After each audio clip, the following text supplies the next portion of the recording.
if that works. Yeah, I don't know what the fuck's going on. Red bulb, blue bulb, moon photograph, official NASA moon photograph I'll mention. Red bulb, green bulb. Green bulb's off at the moment, but that's what I'm going to run behind us. Piece of tape on a glass window, storm window, with black backing. So I have complete control over everything. And I'm going to grab some filters. And we're going to go at one of Richard's videos. Maybe 2 or 3 of them actually. I don't know how long they are, but actually this interview is pretty good. And I'm all out of speech right now. I come across a lot of things in the last few days, and I'm just processing it all, I guess. So let's just listen to Richard, and then we'll go at this.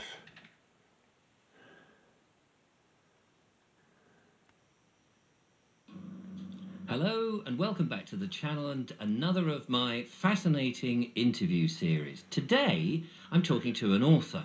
I was sent a remarkable book.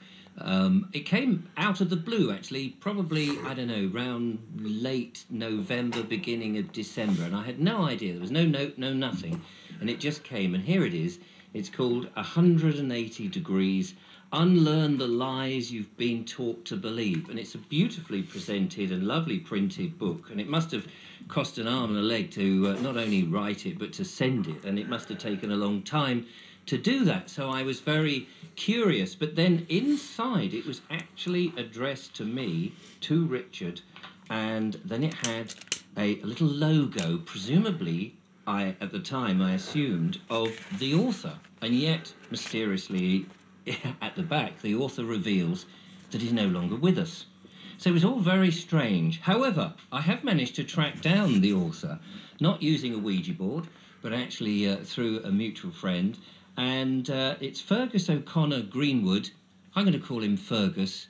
Now, he wants to remain anonymous for reasons which no doubt will become obvious during the course of the interview. So I'm going to place the book just over here. And using special magic powers of video editing, I can place him on there. So, Fergus, are you there? I am indeed, Richard, yes. It's very nice to communicate with somebody who is actually alive. This is an amazing tome. Let me just say, first of all, thank you for sending the book to me. You're very welcome. I could not put it down. It was one, and it's a big book, and I thought, this is interesting. And as soon as I got into it, I found that I had to keep going. You know, and each chapter, each section blows your mind, and you think, wow, that was interesting. That could have been a book all on its own. And then suddenly we go on to a slightly different topic, but all related to truth. And what we believe to be truth suddenly is being inverted. And you weave this amazing concept that everything that we've ever been told is true is not so, or is that we've been living a big deception. How on earth did you manage to get all the themes that you have, and we'll explore some of those, into one book? With difficulty is the answer, and quite a lot of time and effort, as you've already said. So it probably took me somewhere in the region of 15,000 man-hours. Wow. So I guess that's probably 5-6 years, maybe. I mean, the actual solid writing Start over section here. of We're gonna itself work our way around was this maybe way. only a year Come and a back half, to 2 here. years. See if we can do that in this one video. But then was all the editing, fact-checking, citations, and of course you've got to add in several years of research prior to the writing in order to encapsulate the whole. So yeah, I'd say roughly 5 or 6 years in total. Now, it reads so easily. You know, you get some books and it's very in-depth and it's challenging your mind, but sometimes the author seems to be also trying to impress you with the way he writes his sentences or the words that he has at his command, or the way it is. Yours just, this book was so easy to read, so that actually it was relatively quick to get. So you know what I'm doing? I'm running one bulb on this side so that I'm going to leave the camera right here centered in the middle, but I'm going to use all my cropping tools. I'll use them on both sides, I guess, but I'm going to mainly be running up this way. I'm going to be turning the moon in the clockwise rotation. I'm sorry, a counterclockwise rotation, and I'm going to bring us up this way. But I'll probably play both sides of it, and then when I come back to the end, because right here, just to point out, there's that circle that all the timelines are coming out of. The Sea of Tranquility, I guess, is what they call it. But look at all the skinny little timelines that I found. Look at them all. There's so many of them. These small, skinny ones that also run their way through the moon. They're everywhere. So I'm learning a lot about the timelines. There are, so far, looks like 3 different sizes of timelines. I know there are many colors of timelines. There are different shades, darks and lights of these timelines. So these things I'm confirming, but I still don't have the use of all of it, because I need to know much more, and I'm not going to be able to do this on my own. Get through, and you use this very clever device of highlighting the point that you want by using real quotes from people. And you say very early on, it doesn't necessarily mean that you like the person who's quoting, it's just that the quote they say is so relevant to the point you're making. That must in itself, knowing all those quotes from different people from all sorts of different works, right up to sort of the current time as well as historic figures, must have taken a long time to sort of have. Or are you somebody who just has those quotes available in your head? Definitely not the last one, unfortunately. I mean, nice if it was, you know, if Wouldn't some it be kind great? of photographic memory, but no, I'm more down the other end of the scale, I think, Richard, when it comes to that. No, those are the things that you just find over time, go, well, that has some power behind it, let's just... Were you keeping them in a notebook and going, oh, this is great, this is Yeah, fantastic? basically, it was a cut and paste job, or you'd be transcribing them from a video interview or something, go... To save me from being bored out of my fucking mind, I'm just going to take this thing off of here. I didn't really feel like doing any of this, but I don't really feel like being bored either. So I'm putting it onto this upside down, just like this, so that I can look around easier. Is it still on? Yeah, it's still on. Hold on a minute. There we go. Okay. There we go. I mean, with a book like this, there's probably 10 times the amount that's in the book on the cutting room floor. Right, wow. That's because you go through and it's... So to come back to your point, and thank you for the compliment, but yeah, a lot of time was spent on the flow as far as the reader's concerned. Because with a book, it's sort of only a courtesy to the reader that you're trying to make it as easy as possible, so that they're only... Because you go through and it's... So to come back to your point, and thank you for the compliment, but yeah, a lot of time was spent on the flow as far as the reader's concerned. Because with a book, it's sort of only a courtesy to the reader that you're trying to make it as easy as possible, so that they're only fighting with the content, not the grammar, you know, the errors and everything else. So if you can provide this really nice flow for them, you're not going to be kicking them out of the text going, hang on a second, what's this? Yeah. And that was what made it so easy, because you were just, as you just said, you're thinking about the concepts that you were talking about, and we ought to start getting into that so that people can understand quite what it means when, and as I was just saying to you before we started recording, I got a little way through the book and I was thinking, blimey, that's incredible. And then I saw the thickness that I had to go, thinking, what else can you be telling me? And it is almost everything. So shall we just explore some of the things? Just give us an indication of some of the things that we might have thought were one way, and actually it's not quite as obvious as it seems. So, for example, we could look at the deception that is our monetary system, Yeah. because that is, you could argue, the foundation stone on what most of the other deceptions are built. There's this technique, and it's why I call the book 180 degrees, because the truth has been inverted. So to get back to the truth, we need to invert the inversions. So I say 180 degrees are not just an angle, it's an answer. So you Right. can use that technique to flip the narrative in order to make the lie more visible. Yeah.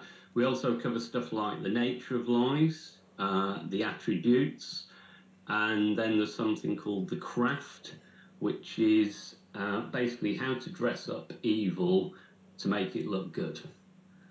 And and there is a lot of evil in the book. I mean, you're exposing a lot of things that people don't really think of as being evil, and then there's the stuff that is blatantly evil that you think, really, is this really going on? Isn't that something from the Middle Ages, from the past? Surely that's not happening. So I noticed something video to video on my own videos. Okay, so there was a circle that was bothering me in one of the NASA moon videos that they were playing. And it was probably, I'm thinking now, it was probably this circle. It looked too perfect to me. It was bothering me, so I mentioned it. And in this photo here, this is not a perfect circle. Especially when we go up close, we can see that it's not a perfect circle. But in the NASA moon video, it looked like a perfect circle. And I made mention and I said, it doesn't look right around there if that's the one, if that is the crater that they're trying to present it as. And I don't know if it is or not yet, but I was saying there's not much texture. I don't believe it's a real photo because there's not much texture to it. But that would make sense if it was right over here. Because look, there's not much texture over here. I'm sure I can go in here and get the imagery, but there's not much texture. This is probably the only place on the moon, actually, that there is not much texture.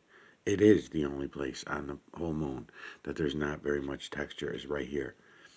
So if you have your camera laid in right here, it's almost like right when I compare gloss paint or a mirror, where you're not going to have texture to draw imagery from. And the larger ones you will, and I will, and, we'll see what this area works out as. I know many of the images by heart that are in here. I'll bring it through and I'll start showing them all to you guys. But now I understand why there wasn't that much texture though in that area, if that is the right area. But if it is, then there's something up with their version of this so-called circle, because in the circle they're showing, it looks like perfectly round, and that's not what this is. That that crater is not like that. It's unbelievable, the whole fucking thing.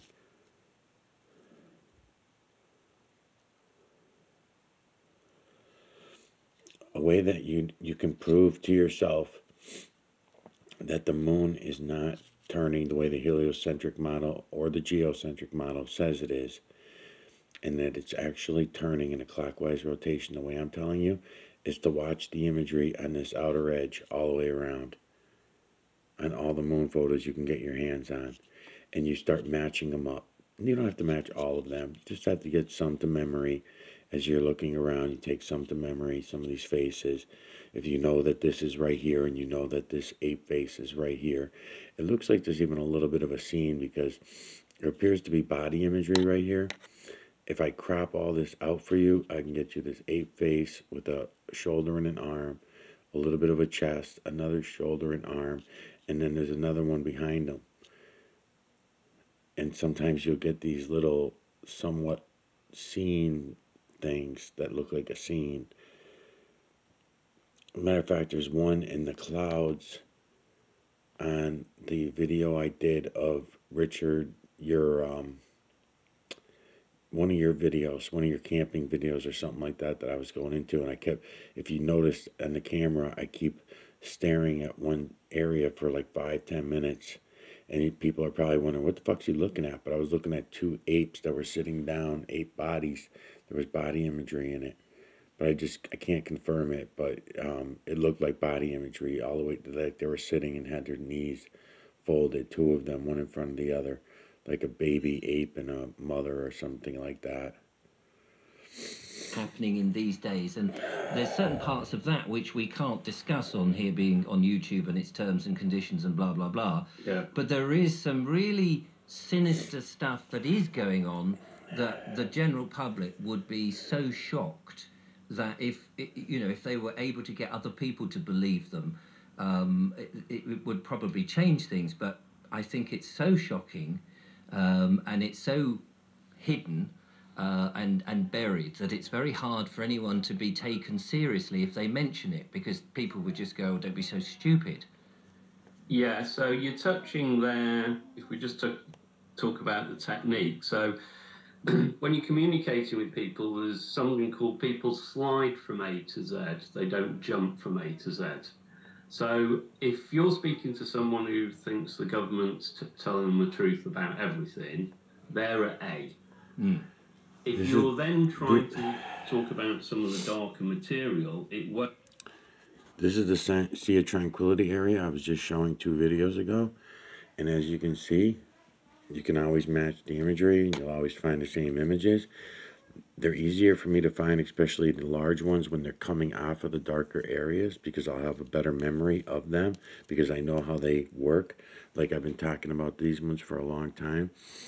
I'll give you a couple of them, actually. I'll turn this moon around and give you a couple of them while I'm fucking around. Let's see, I'll go with this one, because I know I've given you this one a few times. Let's see which one I'm going to go with.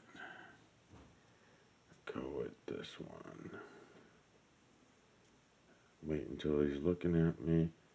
The one that I told you has appears to have sunglasses, and I went on his mouth the other day. So there's eye and an eye here with the nose here that works for one image. He's probably over this way more. There he is. There he is. I'll crop him in a minute. So there's that one. Then you got this eye that works with this eye way over here for this larger image that uses, I believe, the same nose, but he takes over this hairdo up here. I'll show you that. Cropping him. Maybe I'll put it back on the stand.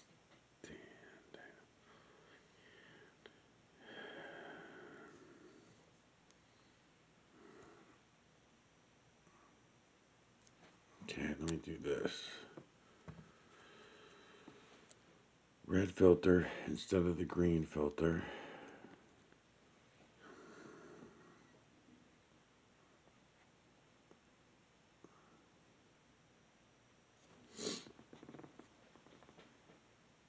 I don't know if that's a good idea.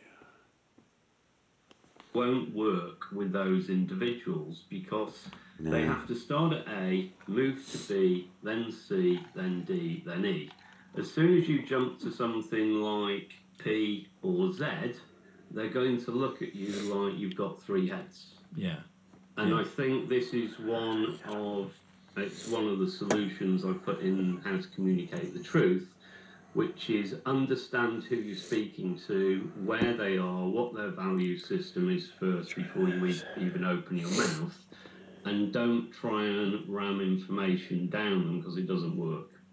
Yeah, and I mean, I found as I read the book, you know, and you're taking me in hand and asking me questions or getting me to think about things differently, and then as we start to approach some of these somewhat different things, I mean, you even put a warning, you know, if you really don't want to read this, go to the next chapter, which of course then you immediately go, well, I can't not read this. You know, I've got to. Or maybe that's just you, Richard. Yeah, it may well be. But you sort of have prepared the approach. But even then, when you get there, or when I got there, and I read some of this stuff, and maybe some of the viewers watching this will have a vague notion because they may already be there in that place and they know what we're kind of talking about, and other people won't, of course. And we don't want to mention it particularly because some people may just switch off. But even then, I had to sort of take it very slowly, because one of the things that I felt when I was going through the book was a huge emotional experience in which I was questioning myself, and I was questioning you as the author of what I was reading. can I take this at face value? And it did give me a lot of jitters, in actual fact, because you're talking about a whole world experience not being as you think. Now, I'd had the fortunate journey, I suppose, of going down rabbit holes, you know, and not really talking about it and thinking, oh, I don't know, if I don't look too deeply, maybe it won't affect me, or maybe it's not true. And then in doing what I've been doing recently, of course, I've been going down more rabbit holes, and people are sharing videos with you left, right, and centre, and you're going, oh my God, how do I cope with this? And some days I'd come away from the computer absolutely scared, really, you know, thinking. And I've sort of come out of that now, and I'm not quite so scared, because you do offer solutions at the back. You know, towards the end of the book, you sort of go down this deep pit, but you come out feeling a lot more positive than you get sort of halfway through. So I'm just explaining that because some people, you know, there's so much in the book, and you do take us on this roller coaster of a journey. I think there's a couple of things there, Richard. One, for some of us, we've had 20 years to wake up. Unfortunately, what's going to come out, I think, in the not too distant, is some people are going to have 20 minutes to wake up. Yeah. And I think what you've highlighted there is super important, which is that emotional journey and people's ability to cope with it. Because I think we've got some radical cognitive dissonance already. You know, people holding two opposing views at the same time. But I think this is where those people who are already awake need to show kindness and compassion. Yes. Not just say, we told you so, because they're going to have to go through that process at a very accelerated rate. I mean, some will choose not to by sticking their head in the sand, of course, but for those who do wake up, or how you want to phrase it, I think that's there, and it's incumbent, I think, on those of us. Okay, so what I'm showing here now, that I'm getting into angles and distances of perspective now, and what I'm keeping an eye on as I'm doing this video. I'm going to use this Hydron cropper for this side. I'm looking at these two timelines that I found in the last week. I knew that I'm confirming the timelines. I kind of knew that they were already there, but I'm going to stay away from this side a little bit because this is the jig-jaggy timeline. These are the large ones that I'm finding. And then there's the next size I'll put on the other side, on this other timeline. No, wrong. I'm trying to get the right shapes of the timelines. And I'm keeping them a little bit away from it so that you can see the image clearly. But then what I want to show you now, I can take advantage of this light, are the layers within, okay? So let's first look at the image itself. I'll bring you around a few different ways. Okay, his hairdo is up here. He's got the eye. His nose is right here. And his mouth is right here. And I know you're probably pulling in some of these other images, but that's what I wanted to show you about layers. Because we have the light going on, because I have control of my light, I'm able to bring you those other layers. Now, this particular image that's in here looks to me like we got a body image going on here with a face, with a body going on in here, within this face. Because see, the face is here. Eye, nose, and mouth. Hair around. Both timelines, the same timelines we've been playing with for the last week. All the videos that I have to now delete because they all got copyright strikes on them. So that's why this is important that I'm showing you this. I'm pulling out this way so that we can see. Remember, he's got his neck and everything. It's the same exact image that I was showing you. I can take the light out from behind and get him a little bit better and find his angle. But it's nice right now because the way that I have the light set up, you're able to pull in the other layers of the imagery. And that's what I talk about when I go to layers. So right now, I'm coming out here for this large image to find these two timelines. Now, at this point, I can go in and I can show you these other images that are within him. It's another layer. Face right here looks like a nice body imagery. He's got the chest, the arms, everything. And then, of course, it's face within face within face. So I see these other faces back here and everything like that. And I see all these faces as well. I'll go down and get them. But just showing you how the layers work. And I took the red filter off. This is all being done just to let you know, just with the red lights. And at the same time, confirming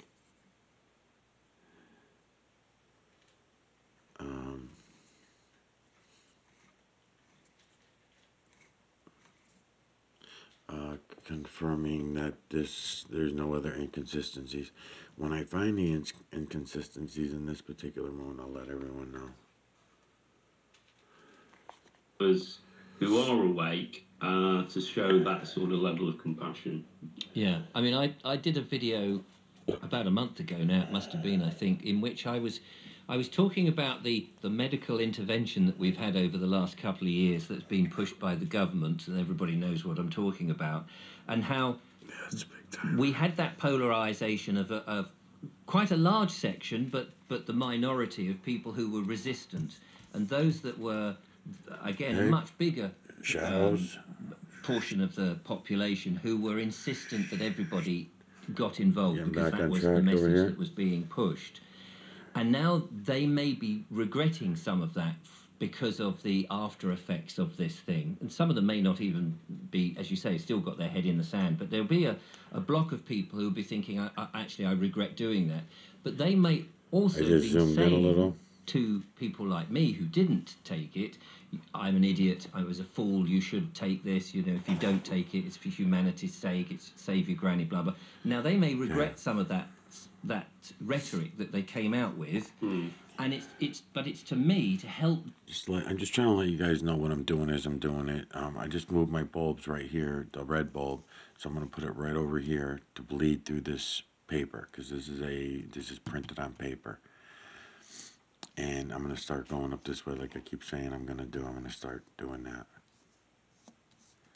And then I'll probably move this light in right here to get the glare out, but still show you the imagery. Let's see if that does a nice job or not.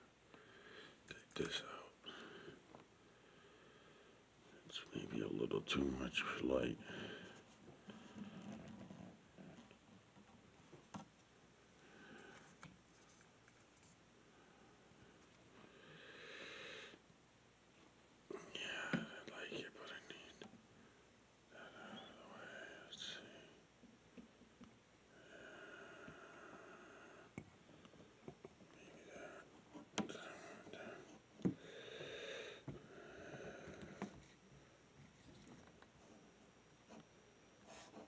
I gotta get a good light stand. My light stand sucks. It moves, it keeps falling, it moves around.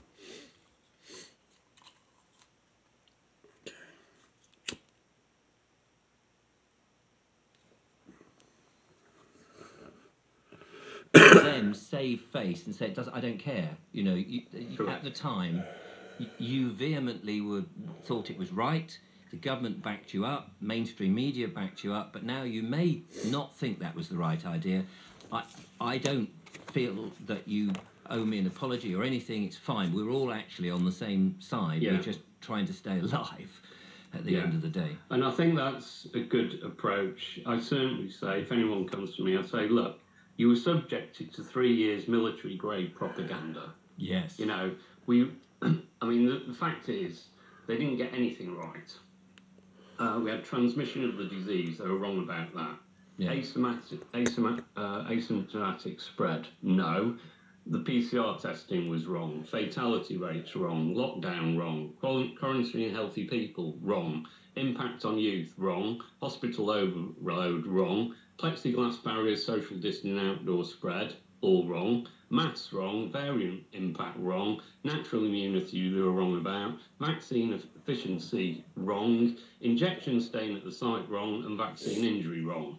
So, you know, it's like, well, hang on a second, because you can look through one lens and go, look, these people are incompetent. But if you look through another lens, it's like these people aren't incompetent and it's a feature, not a bug. So there's a great quote from James Forrestal made in December 1946, and he said the following: "Consistency never has been a mark of stupidity. If the diplomats who have mishandled our relations were merely stupid, Look at all they the would occasionally make a timelines. mistake in our favour. The skinny ones The that I fact never even that really not noticed one before. single mistake has fallen in our favour, I would suggest, I just yeah, never that's not incompetence, stood that's out at people me. working to a script." Yes, absolutely. And as you say, it is military grade um, propaganda, and no wonder people have swallowed it, because you know, we've been led to believe that these people are there for our benefit, and which is strange, because I mean, often, you know, we know that governments lie, because there'll be huge media coverage when they open a box from 30, 50, 70 years ago and say, oh, these are the secrets from such and such, and they open it up, and then there's a thing about Margaret Thatcher saying this and she told us that, but actually what was really happening. I know this is a little bit boring, because when I'm finding these things and I'm learning these new things, but I gotta look, and it's good that I'm letting anyone know that might have interest of what I'm finding. And what I'm noticing at the moment,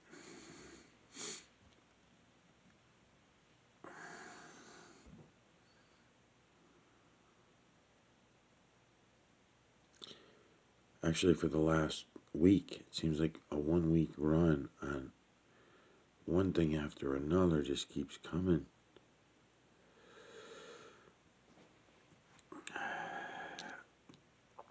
Okay, the timelines all coming out of here. Some of these timelines are very special. They seem to have fat line running right next to a skinny line. Some of them, I'm noticing some of them that are more special than the smaller skinny ones. Or vice versa. I don't even know which is which, because now there's 3 different sizes and several different colors. Okay, they were all coming out of the Sea of Tranquility. They were all coming out of this circle up until just about a minute ago, when I've got to look up here, and I happen to notice this.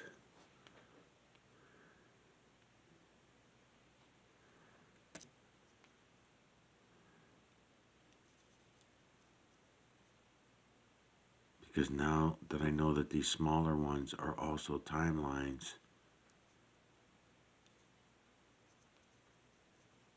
then I'm seeing another area of timelines coming out. I have no idea what it means yet. I'm just letting you know that I noticed it. And there are shorter ones in here that look very similar to all the ones coming out of the...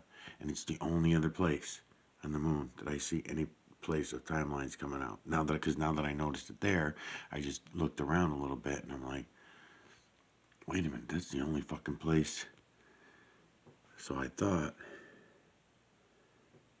so I'm gonna be watching those timelines as well and see where they go to. I'll follow them out. No circle here, no circle here for them to be coming out of the way they are here.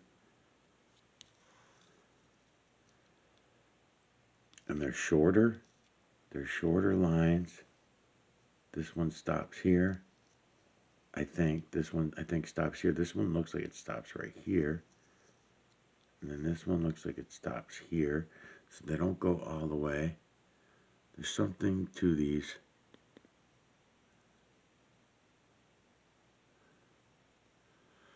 Alright, let's get back to the imagery, I guess. And before this video turns out to be too long. Happening is this, Yeah. or you know, or some other thing from history, and I just automatically think, well, if that happened then, why would we not assume that it's still happening today? I think there's something there in terms of people can accept something in the abstract, and particularly historical, but struggle a bit to apply it to the immediate situation. Right. Yeah. No. Yeah. Absolutely. And especially when it's supposedly a crisis, because Well, of course. everyone's rallying around to sort of save us all. It There's doesn't. another factor here as well, Richard, which is if they can induce a state of fear in people, it reduces people to a more childlike state. It basically switches off your critical thinking abilities. In short, fear makes you stupid because you're just in your emotions and not in any of your logical brain. And of course, that's part of the propaganda, is to keep people not thinking and get into that herd mentality. If something, I know slightly off script here, but I'm using all your research and your knowledge that you've gained so far. If something, we've been told, oh, there could easily be another pandemic or there could be another emergency event, and we're all going to go, oh, okay, we need to trust these people. They've shown themselves not to be terribly trustworthy, or they've shown themselves to be somewhat incompetent. How do you think the public now, if we were told, oh, there's another pandemic or there's an explosion, we've got the war in Ukraine, so that's always a thing, and I've been hearing that schools are actually practicing in case there's an emergency, so kids have been told to go under tables. I heard this morning in an East Sussex school really? With children. And you think, and then Telford has come out with a leaflet that they're going to be distributing, which is all about emergencies and having a grab bag and having, saving food and water and all of this and this sort of thing.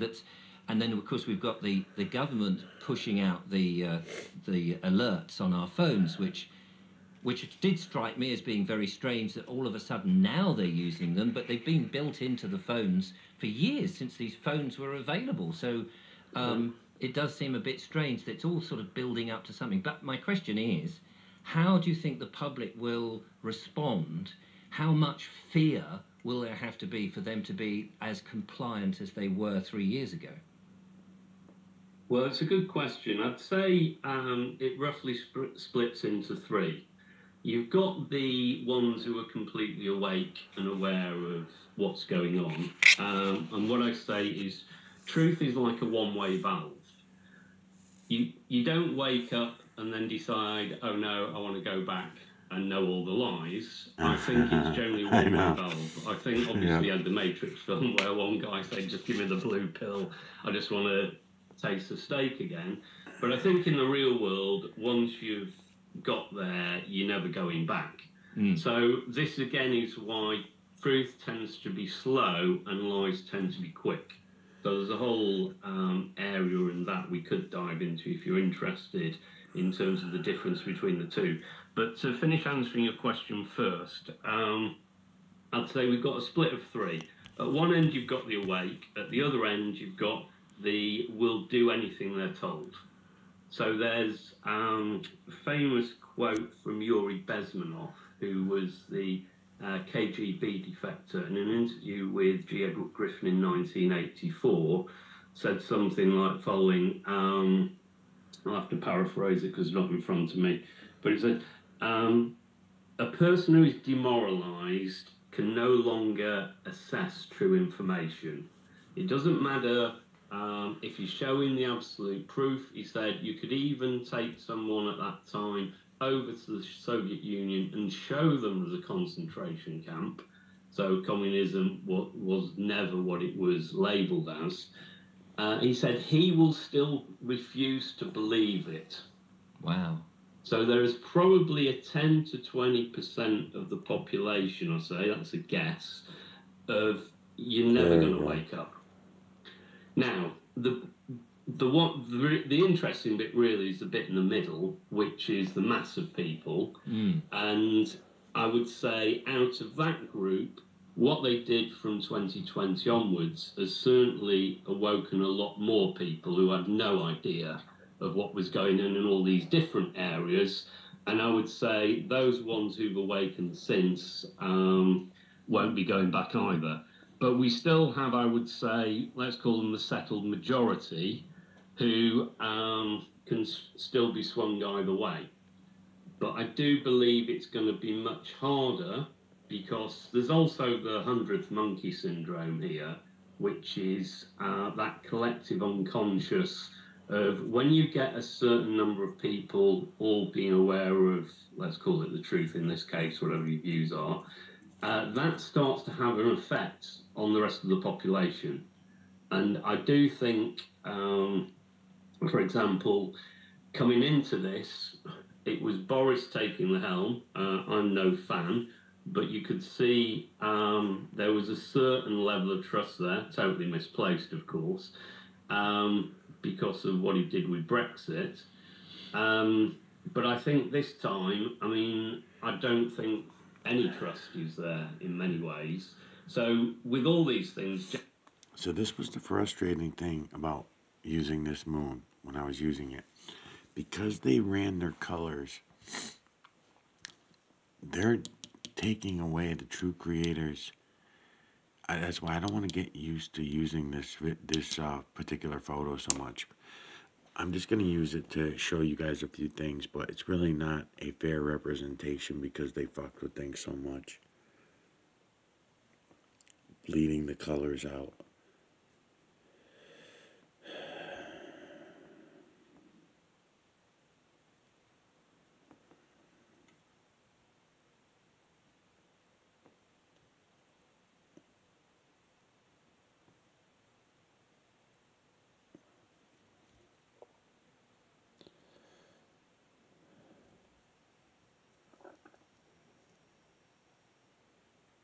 Yeah.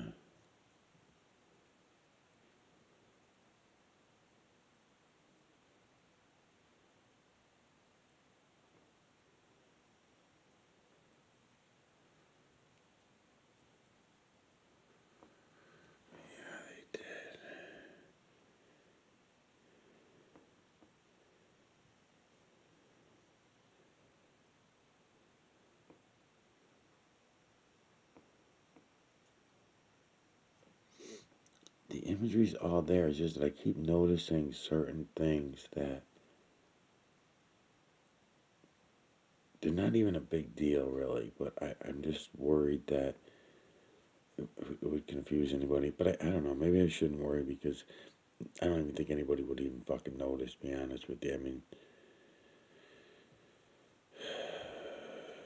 the slight differences. These have body images, by the way. These faces, there's this one here, which works out to that large female image. So that face there, this face here, and there's another one in another direction right here. And there's kind of like a scene going on here. Maybe there's another one here too. Watch, I'll show you. They're like lined up. They're like lined up in here.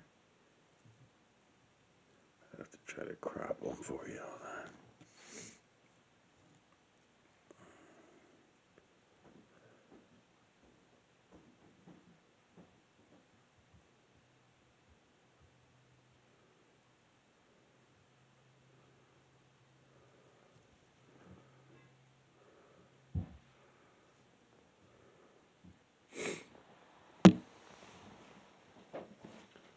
generally you have to ramp it up. So as I say at the end of the book, I'm waiting with my popcorns for the fake alien invasion narrative that's going to appear at some point, because you've got to keep making it bigger and bigger.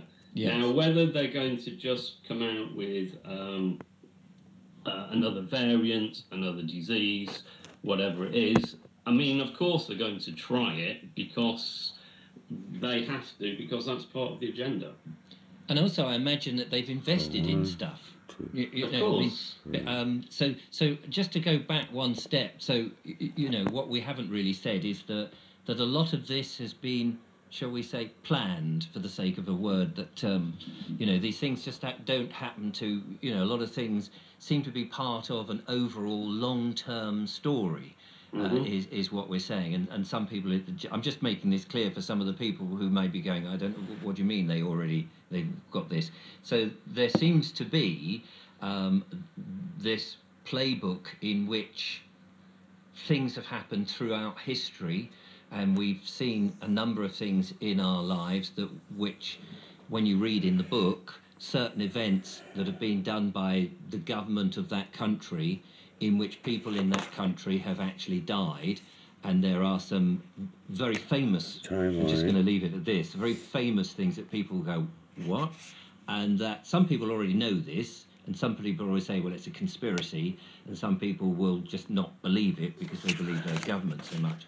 But that these events have happened, and here we are now with this pandemic that happened, and there's still more work for these evil people to enact and get out. And so what I'm saying is, presumably they've because they've been planning so long, they've invested in whatever it might be, whether that's future solutions to the problem, which might be something that's injected or sprayed or shoved in the water or whatever, chucked out of aeroplanes, whatever it might be.